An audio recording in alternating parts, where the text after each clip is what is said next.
in whatever space I'm in, am I considering the Lord first? And is what I'm doing pleasing to him? But even like with being on stage, not being so caught up in the stage that I can't have a moment. Like, it's still me and the Lord.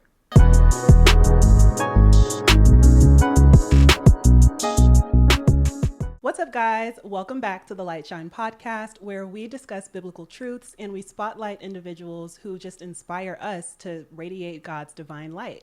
If that sounds like it's up your alley, go ahead, make sure to subscribe on whatever platform you're listening on, and follow us on Instagram at the Light Shine podcast to stay connected. Today, I'm super excited because we have a very special guest, Mrs. Virginia Steward. Hey, hey girl. Hey, girl. This is super special because we just met earlier this year. Mm-hmm. We met at my church because it was a women's ministry event, and it was actually my first speaking engagement panel. And I met you right before I went on stage, and you were like, it's going to be fine. You're going to be great. And I was like, I like her spirit. I like her. Yeah. And we've just continued to communicate since then. Yeah. And I'm excited for our friendship to continue growing. Same. I'm so happy to be here. Yes, I'm so glad you're here. And I have to admit that I've been kind of using you as a litmus test on Instagram. Ooh, okay. Because I've been coming across young ladies in ministry, and I'm like, you know, I don't follow everybody. Mm-hmm. But when I see Virginia Steward follows them, I'm like, all right, they must be all right. I can follow them. I can follow them. Yeah. So you don't know it, but you may not know it, but I just want to give you your flowers here on camera and just say that, like, people are looking up to you. I look up to you. You're a mother, you're a wife, but most importantly, like, you are truly a woman of God, and that shines through. Thank you. Through and through. I really appreciate that so much. You're Seriously. welcome. This is the Light Shine podcast, so we have to start out by asking you, how are you letting your light shine? I think, as I think about that, the first word that comes to mind is just authenticity. So just truly showing up as myself and with confidence of who God made me in all situations, right? So as I do the work, as I reflect on a lot of things, as I just journey and experience a lot of things, right? Like, I'm just heavily reflective in this season, and I'm just very mindful and intentional about how I show up and how I interact with other people, and just I really am intentional about allowing my light to shine, honestly. So that's always, like, first and foremost at the forefront of my mind in interactions and things like that. So I think just showing up intentionally, showing up authentically is the way that I'm letting my light shine. Tell the listeners a little bit about how you grew up. What was that like? So I grew up in the church. Mm-hmm. My grandmother always had me in church, and grew up singing, grew up serving, praise dancing, did all that. So the Lord is not foreign to me, right? In a relationship with Christ and stuff. I grew up in the Baptist church. So old school Baptist. But it wasn't until I went away to college and actually graduated college that I really feel like I started really to journey with the Lord and really begin to learn who the Lord is for myself, right? Yeah. Because going to church because I'm forced to go to church is like, it becomes a part of you, and it's just like this thing that you do. But I got to a place where it was like, okay, well, I don't have to go anymore. And then I had to go find a church for myself in college. And I was a part of the choir and things like that, the gospel choir at our school, and had my own church and stuff out there, and then graduated. Same thing, had to go discover the Lord and discover a place to call home myself. And so that's when I feel like the journey for me really, really, really started. But I'm thankful for that foundation, right? Because it is true. You train up a child. You said that you didn't have to go to church anymore, but it sounds like you still wanted to, right? Okay. So that's a beautiful thing. Yeah. And I think, that's all just glory to God. Like, that he really began to give me that desire. Cause I didn't see it that way before. Like, there were times that I was younger, I'm like, I don't want to go to church. Like, why do I have to go? I don't want to go. I want to sleep. I want to, but I'm grateful for that push. I'm grateful for that time, because it instilled something in me that I didn't know was there, right? It instilled a desire. It instilled that discipline of going and working on that spiritual discipline and being amongst other believers and things like that. And so I think that seed was planted essentially, and it just really began to flourish and grow. And Yeah. Was there a specific event that led you to want to chase the Lord? And I'm asking that because when I was in college, I, like yourself, I grew up in church. I wasn't going every day of the week now, but I did have that foundation, but it wasn't until I went through like a horrible breakup and I didn't know what else to do except for lean on God. I had never done it before, but it was part of my foundation growing up. And I was like, well, grandma and mom always said, lean on the Lord. So I'm gonna try this out. Was there a specific event that led you to pursue him for yourself outside Many. Okay. Many. I don't even think there's one, but I think around that time, like in being in college, graduating college, and I moved to Houston instead of going back home to Dallas. And so that in and of itself was a faith journey and was a faith walk. And that's where I really saw the Lord show up for me in times where I had $1 to my name. Right. Wow. And I'm trying to get my licensing. I'm trying to get my observation hours. I'm working this side job to just make ends meet. And so walking with the Lord in that season was really, really impactful. And even beyond that, even up until a few years ago where I feel like the light bulb really, really went off on a different level. Another level of revelation, I believe, was given to me. And I really began to shift a whole lot of things. Just coming off of, what was it, maybe 2019 going into 2020, right before the pandemic. I actually had just experienced a miscarriage. And then my husband was in transition with his job. So we were moving from one state to another, had this little baby, this 1-year-old. And I felt really, really, really lost. And all I could do was lean on the Lord. Like, it was like, okay, well, I don't know what's going on. I don't know what's happening. I don't know, I just started asking questions. And I won't lie. Like, I started looking into some stuff. I was looking at, this is when I feel like this has always been around when people were doing the saging thing and people were doing all the whatever. Baby, I was looking at it. Like, does this work? Yeah. I was like, okay, so what is this? Like, what is this other spiritual part that it seems like we're missing? How they frame it. Yeah. And I'm just like, what is this? What's going on? I had a friend at the time. So she has an African background, and so she's very familiar with certain things. And so we were talking, she was sage and all that stuff, but she'd also be like, oh, I believe in the Lord. And so why can't it be this? And why can't it be both? Like, God created this and I'm like, okay. And we would be having these conversations back and forth, like almost nightly, like just talking and then talking about and going through the Bible. And I remember during that season, the one thing that I could not do was put my Bible down. Like, even though I was asking these questions and her and I were having these conversations, I was still in my word.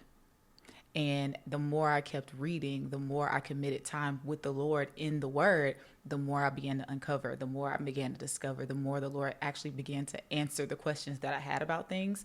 And so I remember there being even a phone call I had to give my friend. I'm like, hey, I know we were talking about this the other day, and I know I was engaging in this conversation with you. And I was like, I don't know, this might be right, but I feel like I have an answer.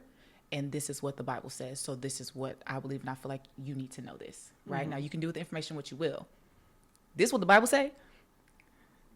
I don't care what you said. This answered the questions that I had. I don't have no more. You know what I mean? Yeah. And so it just unlocked something new in me. And I was getting up at 5 a.m., like having time with the Lord. Like, I know people are like, oh, the 5 a.m. is crazy. No, in that season, when I committed to that, because I was like, Lord, like, I need you to do something. Like, I need to know you. I need to see you. I need to experience you in a new way. Like, I'm desperate. Mm-hmm. Like, I became so desperate and dependent.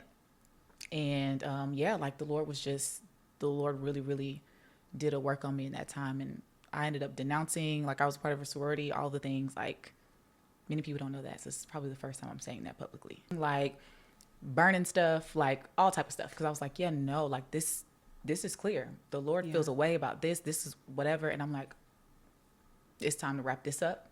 And Lord, whatever you want to do, like, I'm surrendered. Like, so there's been several situations, but that one was really, really, really impactful. Yeah. Something you said stood out to me about how you were just continually seeking him. Mm-hmm. And you were finding him. I'm like, that's what the word says. Seek me and you will find me. I think people look for answers, but they're doing what you were doing. They were like, oh, well, let me look into the tarot cards or let me go to a psychic. They're searching for answers outside of God when all the answers lie within him. Yeah. You just got to seek him. He'll reveal himself to you and give you revelation. And to your point about how you felt like you were enlightened in a way that you never had been before. I've been through that, and the Lord is also showing me that, like, there's levels to this. So where we're at now, like, there are people miles ahead of us. Mm-hmm. And I know when we're young, at least for me, I would look at the elders in the church and be like, they crazy. Why they laid out on the floor? Like, what's really going on? It's not here? That deep. It's that every deep. time it's that deep. It's that deep. They've just had levels of revelation Yes. that I have not experienced yet. So that's a Yeah. beautiful story. No, girl. I say that all the time. And I'm like, I get it. I find myself saying that often now, like, oh, I get it. Oh, I get it. Like, I didn't get it then. I get it. I get why they said this. I get why they said that. And it's like, yeah, no, it is that deep. It is that spiritual. It's all of the things. Yeah. For sure. And the powers that be would want you to believe it's not that deep because that's where the deception lies. Yes. So, Yes. And that's the thing. People don't realize it, but the devil doesn't care about what you for sure know or not. Like the devil don't care. he's okay with you worshiping God as long as it's God and God and this, God and that. As long as all your faith isn't in him, he's got you. That's and people it. don't realize that. People do not realize that. Like the devil does not care, and you're professing things out of your mouth, and even if you don't fully understand it, you fully don't know what it means, the devil don't care. Right. The devil will still act. The devil will still respond to what you have said and what you have put out into the earth. And so it's just like, we have to be careful. Like it really is that deep. Life and death are in the power of the tongue. I want to back up a little bit to your time in, I believe, Houston, or maybe in college, but tell us what you studied in college and where that led you career-wise afterwards. So in college, I studied speech and language pathology, and I ended up working in the field, all of that. And then I also ended up getting certified in special education, K through 12. So I worked in the speech pathology field, doing speech therapy in the schools, in the clinics, private practice, all of that. Love that. And then I just decided that I wanted to be like in a more intimate setting with the kids, like to be able to have that more mentorship role and just really build relationships. Because a lot of times with speech therapy, like you're seeing kids for 30 minutes at a time and it's gone. If you're in the education system or in the schools, like you're just going to this school, going to that school, you don't really get to build with the kids. And I found that I really kind of wanted to do that a little bit more. And so did that for a little bit, and yeah. What led you to want to pursue that path? So I went into school as like a nursing major. I thought I wanted to do the nursing thing. I feel like everybody wanted to do that for a while. I don't know. It felt like the right thing to do. And I realized I don't like science that much, even though speech pathology has its own bit of science. I just began to research a whole lot more and see like, okay, what other things am I interested in? And what a lot of people don't know is that my mom is deaf. My father is too. But I grew up with my mom. And so growing up with a hearing impaired parent, it has its own challenges and its own things. And so that was one of the things that really like sparked my interest in speech pathology and speech therapy. And then I came across a friend of mine, one of his best friends' mom was a speech therapist, and I would always go to Houston and visit, like back and forth from school, and we would always go to her house, and I would just talk to her, and she just would give me all types of information and just really like kind of tell me more and more about the profession. And as I began to research, I just fell in love with it. I was like, oh, I would love to do this. Like I would love to work with these babies and help them to have some sense of normalcy, to get better at whatever it might be. There was just so much to it in a way that I could make impact. When you moved to Houston, that's when you were working in this field. And I think this is also when you met your husband. Yes. Okay. Tell us about that. Tell us how you all met. Okay. So we met at this little spot, kind of a little hood spot, but don't tell nobody. Virginia in a hood spot? Oh my gosh. But yeah, so what was I doing? Oh, I was meeting up with two friends. One of my friends, both of them childhood friends, grew up together, went middle school, all the things, middle school, high school. And one was in Houston completing an internship. And so he was like, this will be my last kind of time, like out here, I got to go back home type of thing to work. And another friend of ours, childhood friend as well, they hit me up like, hey, like come out with us, come hang out before he leaves, celebrate, the internship. I'm like, I don't know if I want to go. I decided to go because I'm like, why not? So we're getting ready to get all the things together. Now, this place that we went to, I actually frequented quite a bit before because I was a background singer for one of the young ladies that would do like live music. And this place was kind of normal before 10 o'clock. Before 10 o'clock, you can go there, eat, get some snacks, whatever the case is. After 10 o'clock, it's giving, turn up. It's the turn up. It was giving club vibes. So we went earlier in the evening, so it was still empty, pretty just relaxing. And so while we were, conversing about trying to get everything organized, I was like, hey, do y'all need me to get y'all on the list or anything like that? Do I need to hit somebody up? They're like, no, I know somebody. And they're texting me this separately. Okay. And I'm like, okay, cool. We get there and they're both like, oh, let me introduce you to my boy. I'm like, okay, cool. They're talking about the same exact person. And it happens to be my now husband. And so we meet, they introduce us, we meet, and the rest is kind of history. He kind of lingered around a little bit all night, you know. I mean, because I mean, he worked there like in the off season. So as a coach, like he was just getting into coaching and he was a grad assistant. So they don't really make no money. So his first season was over. So he was working there like on the side. And so, yeah, we met and just kind of hit it off and been joined at the hip ever since. So this was around the time that you are getting to know God for yourself, right? Yeah. You're on this journey and then you meet this man. Was he also on the same journey as you at the time? Yeah. Okay. Yeah. So he'd actually gotten saved in college. Okay. And gotten baptized. And so he was also on his own journey intentionally with the Lord. And so it was a beautiful thing. Was this your first time like Christian dating per se? Like were any of your boyfriends before living out loud for God? Or was this the first man you came across who was doing this? No, in the sense of no, they weren't living out loud, but I also don't think my standard was set. It wasn't as set as I thought it was. When I think back, my standard just wasn't what it was when I met my husband, because when I met him, I had just come out of a relationship that I was in on and off in college, all the things. And so I was like, I'm not interested in that. I don't even care. Like, I'm not trying to date. I'm not trying to do anything. I'm like, I just want to focus on the Lord and focus on work and establishing myself. Everything else, yeah, it comes when it comes. And Lord, I'm just going to trust you with it. But I wasn't even worried about any of that. But that was the first relationship where the standard was set and the standard was met. You said you weren't in the mindset of that. So what about him made you change tunes? The Lord. Okay. The Lord. Okay. And him walking out what he said. He was being the man that he said he was. Right. And so when I initially met him, I know it sounds crazy and I know it sounds very, yes. When I met him, I really believed that I heard the Lord say that was going to be my husband. That had never happened to me before. I was not that girl that grew up like, oh, I'm dreaming about my wedding. Like, I was not that girl. I was a tomboy. Like, I'm playing basketball. I'm doing all the things. I was not worried about, oh, I'm going to have this wedding and I'm going to wear this dress and it's going to be these.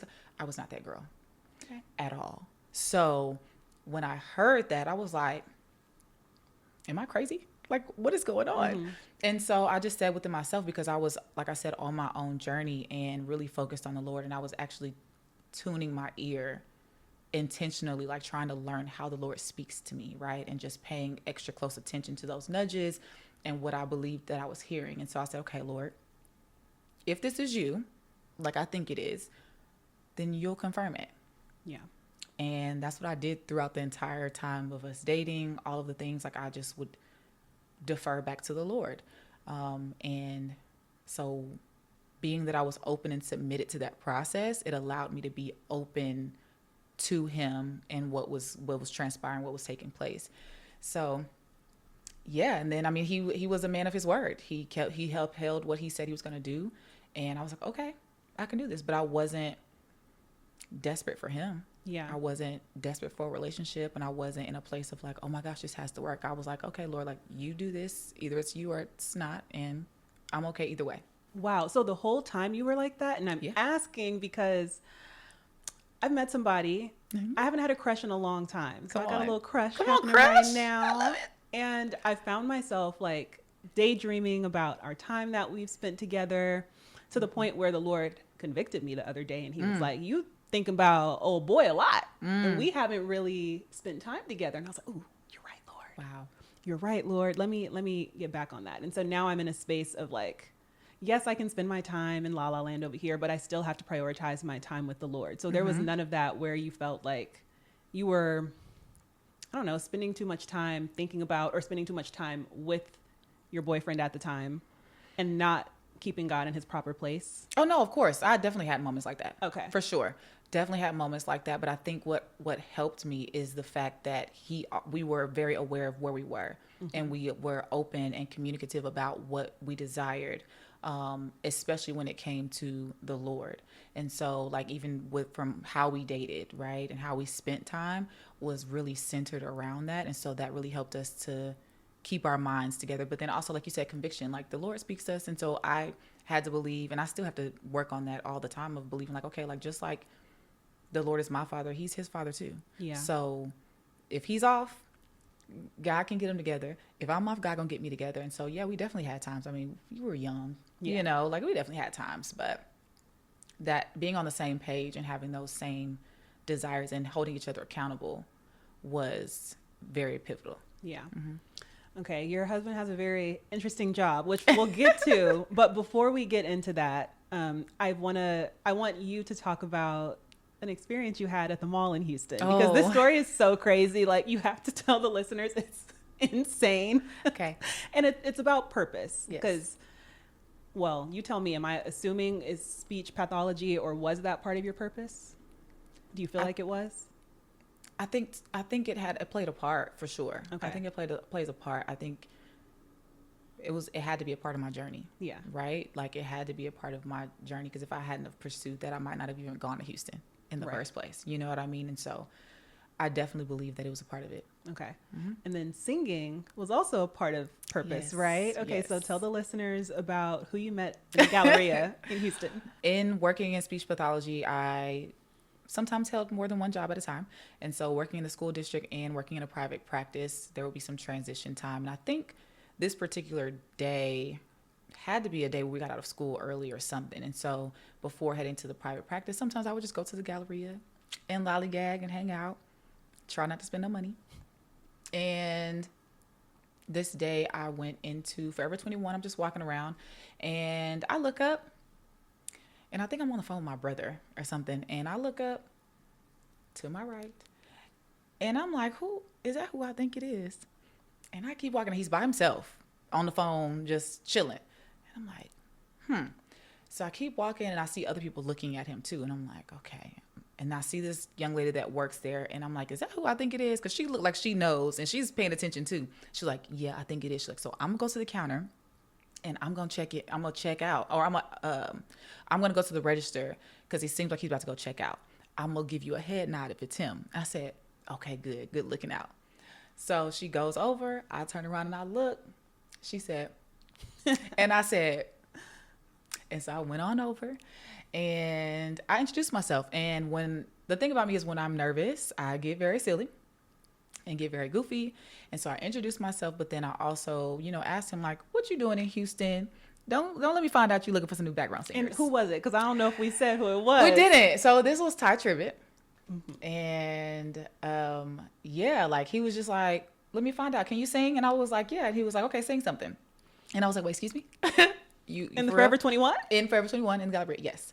And I couldn't, I drew a blank. And the people that were gathered, people were gathering around at that point. And they were singing songs. They were just throwing songs out there. And a lot of them were just his songs. I'm like, but y'all, I'm not singing those songs. Those are not solo songs. So I could, but that just seems whack to sing his own song. Yeah. And so at the time, I think it was Tasha Cobb's Break Every Chain. That was really, really popular. And I really didn't want to sing that song because it was so popular. That's a hard song to sing. It is too. hard, but it was also it was such a popular song at that time. I feel like everybody was singing it all the time. And I was just annoyed with it, but it's the only thing that came to mind. So I sang it. And I had to get over the hump of, because normally people are like, oh, sing something. I'm like, no. And I was like, you know what? Let me stop being scared. Let me not do that in this moment. And so I just sang. And then he took my information. He was like, myself for the team will be in contact. And I'm like, okay, I'm thinking he's just being nice. Yeah. Just because he don't want to embarrass me or something. So I didn't really think too much of it. And yeah, my grandpa's 70th birthday party. I'm sitting there and I open my phone, got an email, and it is from Ty Tribbett and the crew. It just, and I was like, oh. And I mean, some time had passed, but I mean, again, I wasn't banking on it. I thought he was just being nice. At the time, he was getting ready for the House of Blues tour. And so I was able to join on that tour for a couple of dates. And then, had you ever sang on a tour before? No. Okay, first time. Were you nervous? What were you Very. feeling? Okay. Very. I mean, because you have all of these. I mean, obviously, I didn't know everybody at the time, but at the same time, I grew up on Ty Tribbett, so I know enough. Yeah. Yeah. So it was just really, really cool to be around such amazing singers, right? Because I don't have any formal training, right? So I know, and I was able to recognize the gift and the talent in that, that came straight from the Lord. But it definitely impacted me as a vocalist. It grew me, but also even in my faith, like, just being around other people, other believers that were doing this and doing it well with integrity. So you were singing worship music, essentially. And worship, you can obviously do that in the form of music, but what else did you learn about worship during that season? Ooh, during that season, I learned how intentional worship is. I don't even know the word to use besides intentional. Like, I really learned how intentional worship is. I learned how it can be so many different things, even the smallest things, but most of all, it's this consideration of the Lord, right? And the outpouring of that and worshiping him, right? And giving him the credit that he is due, even in the smallest of things, and how I show up and how I interact and how I'm present with my family, or how I'm present, like, in whatever space I'm in, am I considering the Lord first? And is what I'm doing pleasing to him? But even like with being on stage, not being so caught up in the stage that I can't have a moment. Like, it's still me and the Lord. At the end of the day, it's still me and the Lord. It's still the audience and the Lord and their individual, experiences. But I was able to really understand and grow in the understanding of that. And I had so many beautiful experiences, encounters through that, because I was sensitive to the Lord and sensitive to the Holy Spirit in that time. And so even though I was amongst other people on stage, even though I was amongst the crowd, like, the Lord really showed me and grew me, like, in what true worship is. God has been showing me something similar of just what it means to live a life of worship. Like, he's been showing me that me waking up at 5 a.m. and going to the gym is a form of worship, because I'm taking care of the temple in which the Holy Spirit dwells. Me keeping this apartment clean, that's a form of worship. Like, yes. So it can look different in different ways, to your point. And it's about the sacrifice and the devotion to him. Even when you don't want to do it, like, even when no one's watching. Yes. Yes, for sure. That is one of the big things too for me that I've been dealing with, and I feel like the Lord's been teaching me over the last few years. It's like, even when nobody is watching, what are you doing?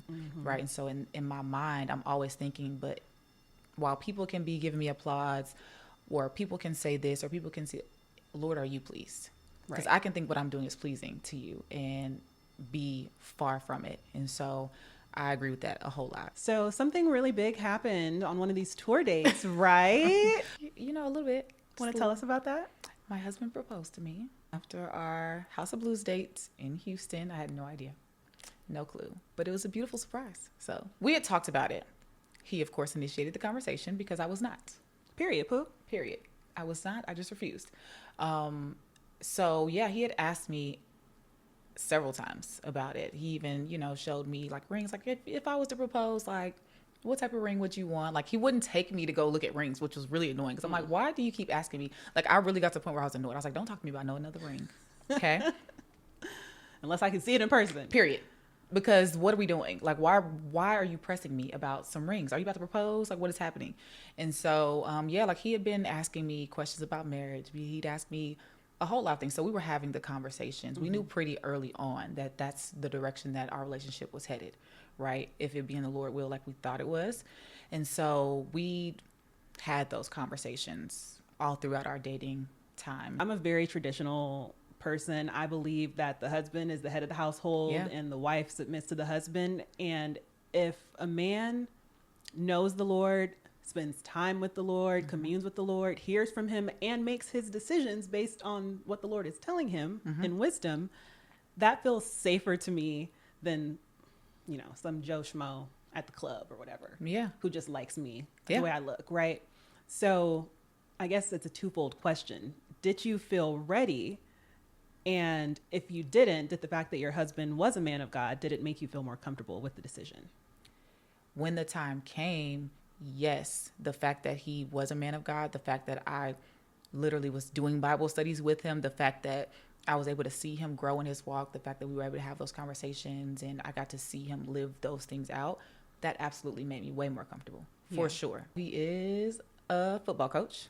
And so that is our ministry. I say our because, like you said, like he is the head of our household, like he is the priest of our home. And so his vision is what I submit to as well. Like, and so that is our family's mission, our family's ministry. And so we all take part in it. It's all consuming for the most part, at the collegiate level. And so, yeah, we're all just all in and just attempting to, wherever our assignment is, wherever we go, just be the hands and feet of the Lord and just, do it to the best of our abilities and steward it well. You all have to move a lot, yes, right? So, you get somewhere, you get settled for a couple years, and then it's on to the next place. Mm-hmm. And then it's like wash, rinse, repeat, right? Mm-hmm. Which can be difficult because it's probably hard to find community and just hard to get settled and just build something when you're having to constantly move. Did you know that that was going to be the lifestyle going into it? To a degree, I had a very good understanding of what to expect, but then there's also the aspect of like, you don't know until you're in it. Right. You don't know what you don't know. You don't know what you don't know.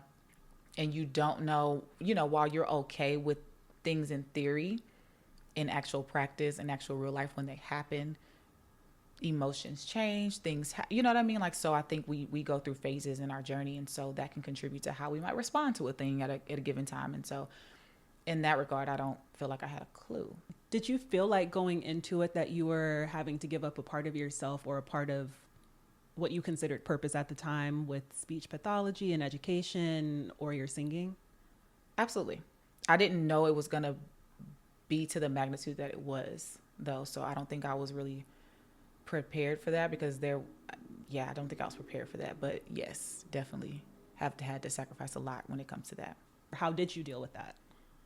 I'm still dealing with it on a day-to-day basis, to be honest. Yeah. But I think I've also grown in growing with the Lord and in walking with the Lord as he's maturing me over time and as he's, peeling back the layers. He's also given me understanding for my situation and my specific journey and the different seasons as they change in life. And so I'm learning that even here now, what I'm doing now, even though it might not be the traditional thing to the average person, it's still impactful. It's still very much so purposeful. And so the assignment can change, but God's purpose for my life, for our life, is the same. And that's to go and make disciples. You know what I mean? And that's to love, our neighbor as ourselves. That is to put no other God before. You know what I mean? And so it's like, as long as I'm in alignment with that and I'm walking with the Lord and I'm obedient, it doesn't matter what I'm doing.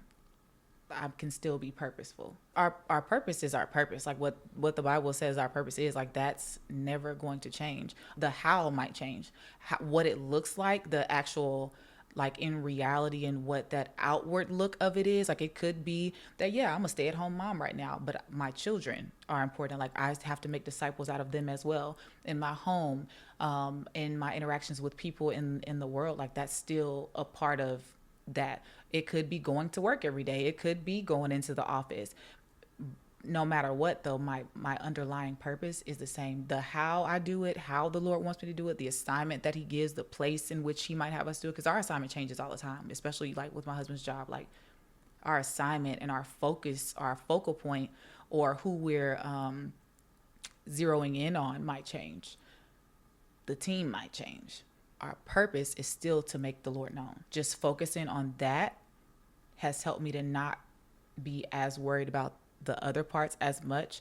But also, like I said, the Lord has been helping me to understand more and giving me more grace for myself in the differences that come with the how and how that has changed from what I might have thought my life would look like before, right? I had a plan. I was like, okay, I'm going to work a couple years and I'm going to go back to school, get my master's, open up a practice, and this, that, and the third. We never made it back to grad school. I met my husband, got married, started moving. You know what I mean? And so it was had kids, and you homeschool the boys? Yes. Which also wasn't part of the plan, Was right? not a part of the plan. None of it, me being a stay-at-home mom, being a homeschool mom, that was not a part of the plan. I'd never seen it before, so it wasn't even in my mind to be a thought of like, oh, I'm going to do this. Now, we had conversations before. My husband, I remember sharing with me, like just in us talking about it, and just talking about the reality of the profession and things like that. He's like, no, a lot of wives they don't work. A lot of them stay home because they're the only constant that the kids have. And he was like, I think I kind of might want you to do that. Like, I think that might be good. And I was like, man, you tripping. I'm not staying home. What? I was like, what is that? Like, what are you talking about? And then it was almost as if like God made it to where that was the only choice I had. And I was like applying to jobs and all of that. And it was like I couldn't get a job to save my life, which was never the case for me. Like, I've never gotten rejected from a job. I was like, this is weird. And then it was like, okay, well, I guess I'm going to be at home for now. And then we had conversations, and it was like, with all the moving, with all the uncertainty, and then not knowing the places that we're going, and we have this little brown baby, this little black boy, and my husband as well. We're just like, yeah, it might be more comfortable to keep him home and homeschool him, and all of that. And so it was like, okay, let's just do it. And I worked in education, so I know the back end. I know what goes on, and I'm like, yeah, actually, let's give it a try. It seems like you spend a lot of time alone or with the children. Mm-hmm. So how has your marriage and the season of life and motherhood strengthened your faith walk? It strengthened my faith walk a lot because I've had to turn to the Lord a lot. Like, I'm super dependent on the Lord, especially like in my marriage. And I forgot to add in the fact that y'all move so often. So yeah. It's like you don't even know what's going to be next. It's a constant state of flux. Mm-hmm. We live in a constant state of limbo. And I always say, like, I don't know how anybody could be in this profession and not know the Lord, not lean on the Lord, like not have faith, because it will drive you insane. It will drive you insane. And the constant living in the unknown, like, it's literally our life is lived in the unknown. We don't know where we're going to be from one season to the next, 1 year to the next. We don't know what's going to happen. Which requires real faith. Like, that's, literally real faith and real discernment and real walking and talking with the Lord, because there's been times where my husband's gotten several opportunities at one time to go to this school or that school. And we've had to pray, and he's had to pray. And he's like, yeah, I don't think that's where the Lord wants us to go. Like, I don't think, this or that. And for me, it's like, okay. But going back to even with us dating and getting to know him, because I know that he's a man of God, because I know there's not a day that I'm going to go by that I don't see him open that Bible, that I don't see him, you know what I mean? That I don't know, even if I don't hear him praying, I know he's praying. You know what I mean? Because I know that that's at the forefront of his mind, I'm like, hey, what is the Lord telling you? Is this what you believe? If I don't have a sure or a clear answer, if I can't be like, hey, this is what I strongly feel the Lord is saying. If you tell me that the Lord has instructed you to do something, I'm not going to fight you on it. Mm-hmm. Whether I like it or not, my emotions and my feelings don't matter when it comes to what the Lord has said, because what I want might not be what's right. So do you just put your full trust in that? And this is me selfishly asking for myself, like when I'm in a situation like that. So if he says, this is what the Lord told me, do you just say, okay, or do you also go to the Lord? Oh, I also go to the Lord, period. Okay. Yeah, I'm also always going to the Lord. And so if it's wrong, obviously I'm like, Lord, like, close the door. Mm-hmm. Like, you know what I mean? Yeah. But give us wisdom. You don't have to be the one to tell him. I don't have to be the one. Like, he needs to receive it from the Lord. Yes. Yeah. And I mean, I think I don't know, that's just how I found that things work. Because I mean, there, like, even not last year, but the year before, like, we were in a really, really unique spot, really hard season. And there was a time where it was like, we don't know where we're going. There's nothing on the table. There's no, like, we're not staying at the place that we're at, but where is the next opportunity? Like, what is going on? And he got an opportunity to go to one place, and nothing else, no other phone calls were coming in. And he's like, I don't think that's where the Lord wants us to go. I'm like, but you need a job. Like, what do you mean? Wow. Like, what do you mean? Yeah. And I'm like, internally, I'm freaking out. And I'm like, you sure? Like, did you hear him right? Are we sure? Like, is this how you feel? This is what you think? Mm-hmm. Or like, do you strongly sense like the Lord is like, no? He was like, I don't know. I just have faith. Like, he's like, I can't explain it. He's like, I just don't believe that. And I can tell you to this day, he's never been wrong, because while that didn't play out the way that he desired, something better came along. Here we are. Amen. But, still, it was just like, in that moment, it was scary, because I'm looking at, and that's where I was not wrong, but I mean, you got to look at what's in front of you, right? Yeah. And I think we just have to be careful, at least for me, like I have to be very careful to not allow what I see to really just run wild with me. And so in those moments, I'm like, okay, because I trust God, I trust the God in you.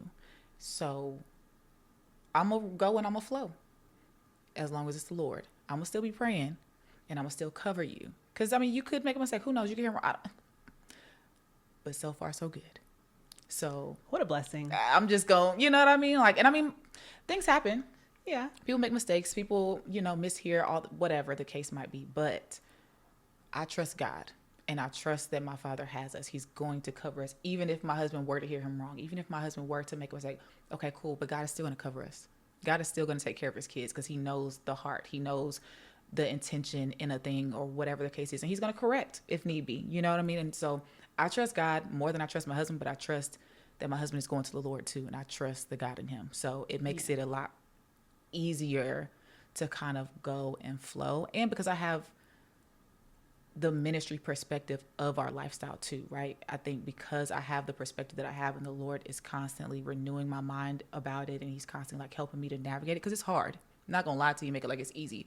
But because he's doing that, because I'm allowing him to, it makes transitioning and doing all of these things a whole lot easier. Yeah.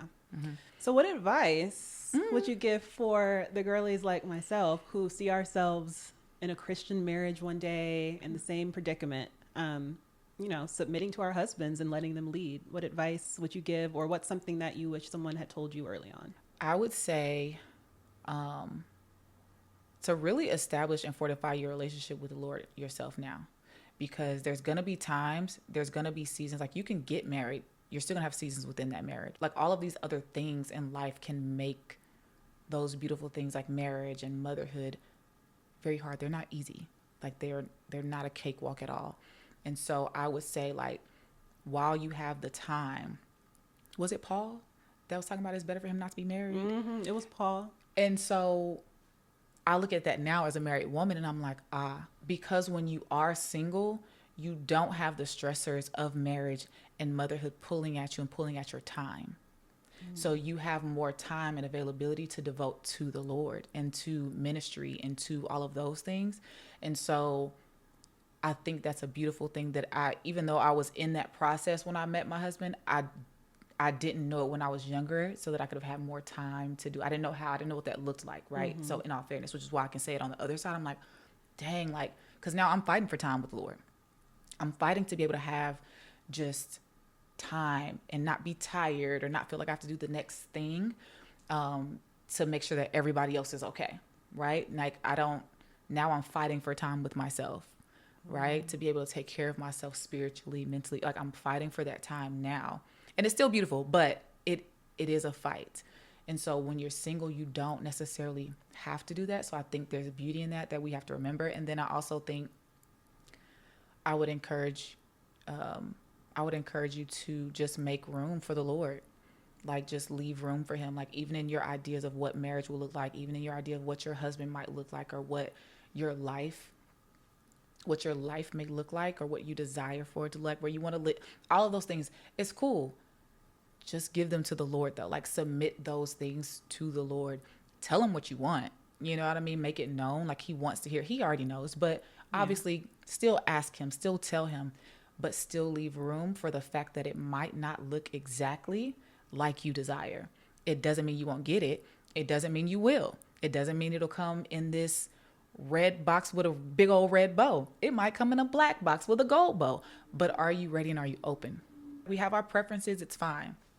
But just be open to the journey that the Lord wants to take you on and allow that to be it and find contentment in that. Okay, let's talk a little bit about motherhood. So how has motherhood shaped your sense or reshaped your sense of identity and relationship with the Lord?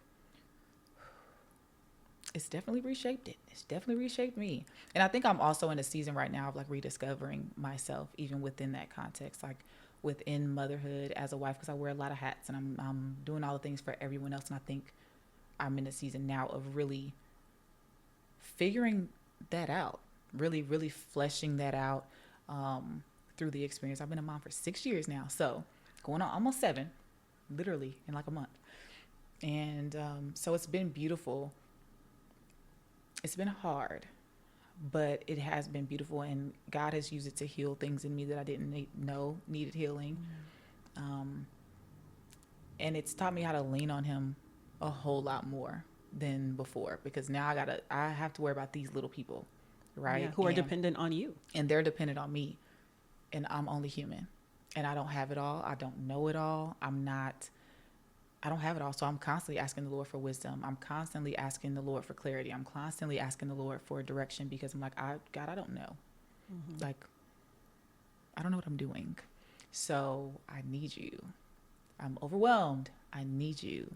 Like, so yeah, it's caused me to really, really, and then with my husband's job, like, he's not able to be as present as, maybe a more traditional family. And so with that added but layer, he is still present. So for don't be sure. listening Like, to, don't get it twisted. Like, he with the boys right now. Yeah. But his job is demanding. So he's not able to be home as much in a more traditional sense. But when he's there, he's there. He's absolutely 1000% present. But raising these young boys, I'm like, God, I need you. I need you to help me in my husband's absence, because when he's here, like, yeah, he's got it covered. We've got it covered. We're a great team, but they are with me majority of the time. And so I'm like, Lord, I just want to make sure that what I'm doing along with them is conducive to what your plan is for them. Like, show me their talents, show me what they're called to do, show me how to cultivate these things and these gifts and things that you've given them. And so, yeah, it's caused me to lean on the Lord a lot. Yeah. What is homeschooling them like? And did you feel prepared to do that? Like, that's a big undertaking. Yeah. Homeschooling is interesting. It's fun. It's also hard. I definitely had no clue what I was doing. I had to do a lot of research. And so at the same time, like, when we were talking about purpose and me doing speech pathology, and I go through these moments sometimes where I'm like, I feel like I'm not doing enough. I feel like I'm not, but then I look and I'm like, I didn't even know about speech pathology before I went into college, right? Let alone changing my major to that. And I'm like, but all the things that I learned then and all the things that I learned in working in the field and in education and in speech therapy are the very things that I use to help me homeschool my boys and help me to interact with them and help me to teach them. And so I'm grateful, even though I'm not utilizing those skills in a certain way or in a certain avenue, God has made it to where I'm able to use it right at home. And I have the knowledge of a lot of things that most parents don't, because they might not have that background. And so I'm blessed to have that. And so that helps me a whole lot. But it's interesting, but it's fun. Yeah. Yeah. And listen, all things work together for the good of those who love the Lord. Like, that's what I kept hearing when you were telling that story about how your career prior to marriage has actually helped you in this season in a way that you never imagined. So what does giving yourself grace and finding yourself look like in this season? Man, that giving yourself grace part is big for me right now, because I've learned how much grace I try to extend to others, but I don't do it as easily with myself. And so I'm learning how to do that. I'm learning how to really, really establish boundaries for myself when it comes to friendships, when it comes to acquaintances, like all of those things. Like, I feel like the Lord is really like tuning my ear and doing some tweaking in that area. So it's very interesting, but just giving myself grace even in the learning and unlearning of things. With homeschool, I'm learning and unlearning things that come with traditional schooling. And so in relationship and in the faith, like, I'm learning and unlearning. And so just giving myself grace through that process, and giving myself grace in how I show up for myself, and just reminding myself that it's okay to show up for myself. 'Cause sometimes you feel guilty when you want to take time as a mom and as a wife, and it's like, but no, you need time to yourself too.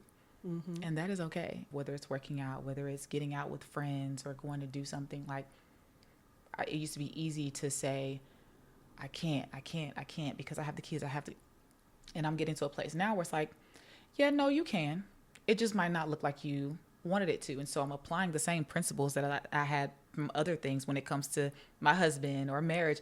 And now it's like, oh, the light bulb's gone off. Like, I can apply that here too. So now what does that look like? Now let me put my foot out there, put one in front of the other, and make certain things non-negotiables and get out and do what I need to do for me as well. So that's so good.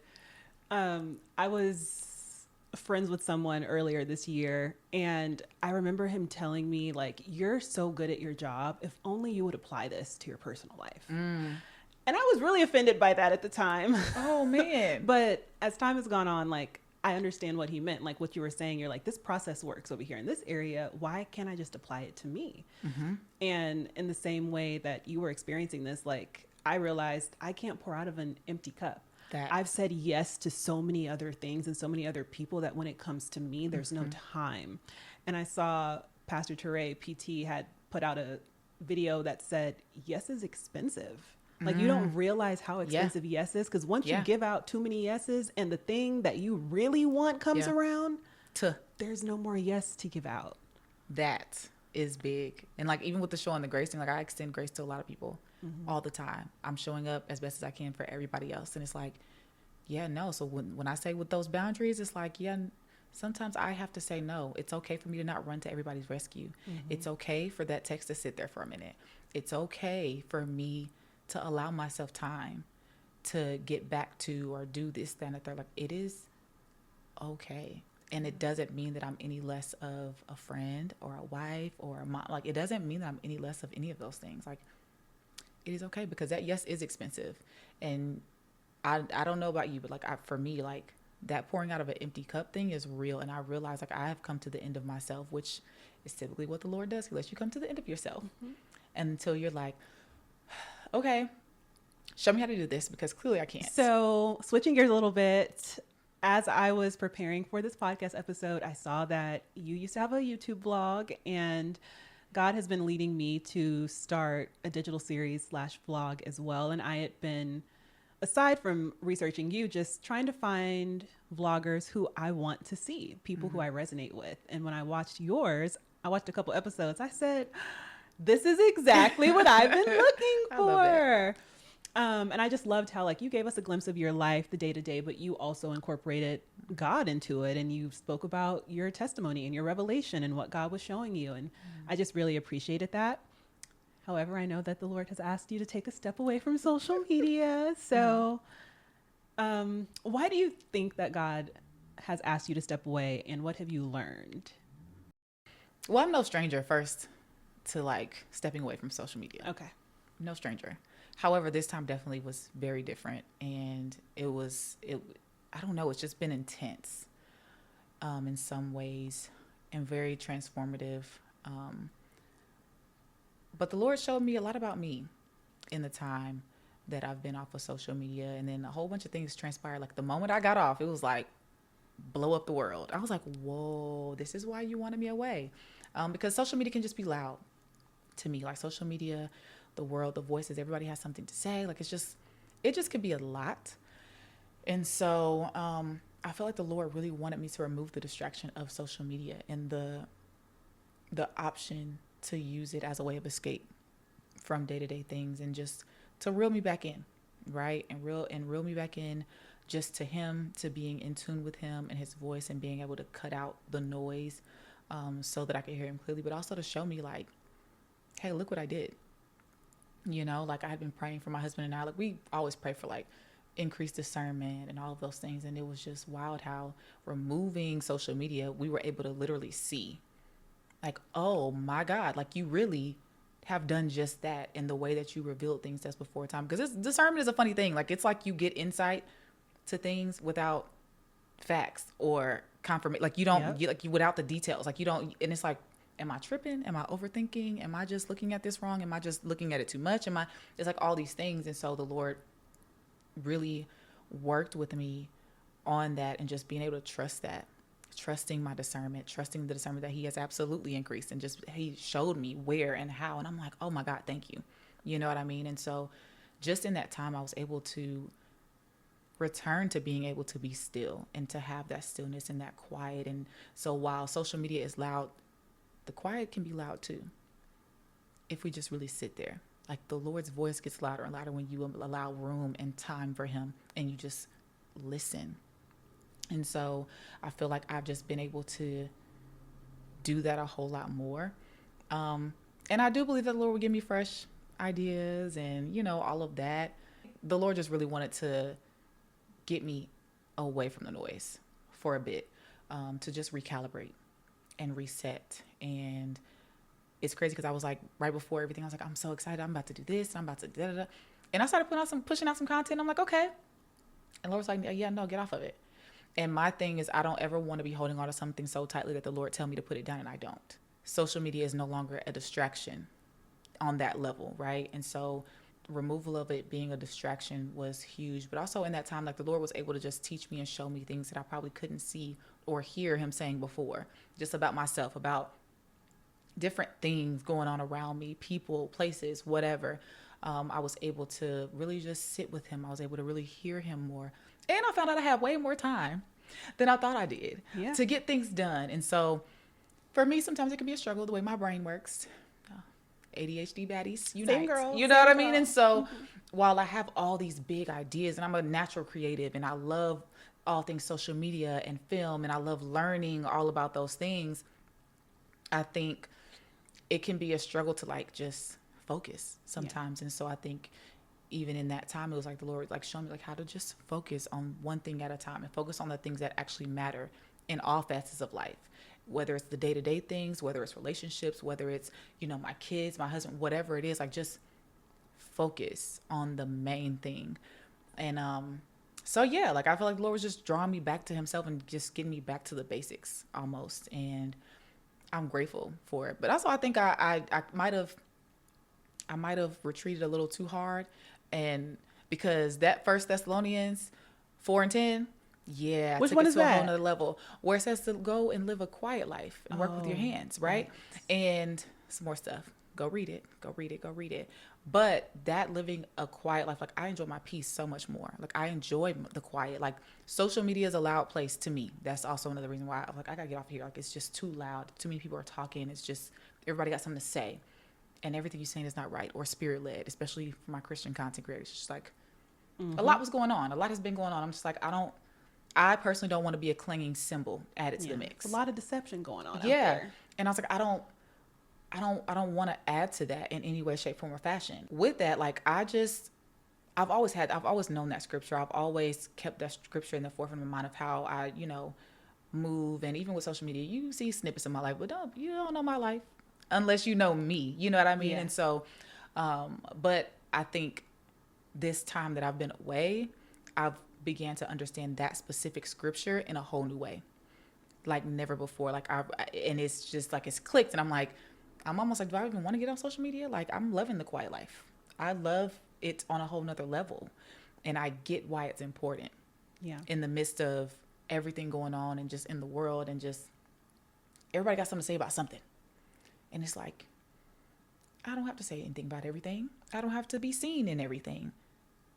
Over here in my quiet life, can the Lord be heard? Can the Lord be seen where it matters? And to your point, it really is a huge distraction. Like the Lord revealed to me that I was doing too much consuming versus creating with his guidance. And so he was like, if you're going to be on this platform this much, you need to be uploading something, not just that you want to upload, seek me so I can show you what to post, but there's no reason for you to be scrolling on this app for hours a day. Yeah. It can be a drug almost, dare I say. That might no, but that's be a little intense, but it can be a drug. And I think because you're getting a dopamine hit. You are. It is. Yeah. And and I will be scrolling like that too. And I'm just like, this can't be good. This can't be healthy. I'm like, I don't want to be so stuck or so distracted by this that I can't do the things that I should be doing or putting attention where it needs to be. You know what I'm saying?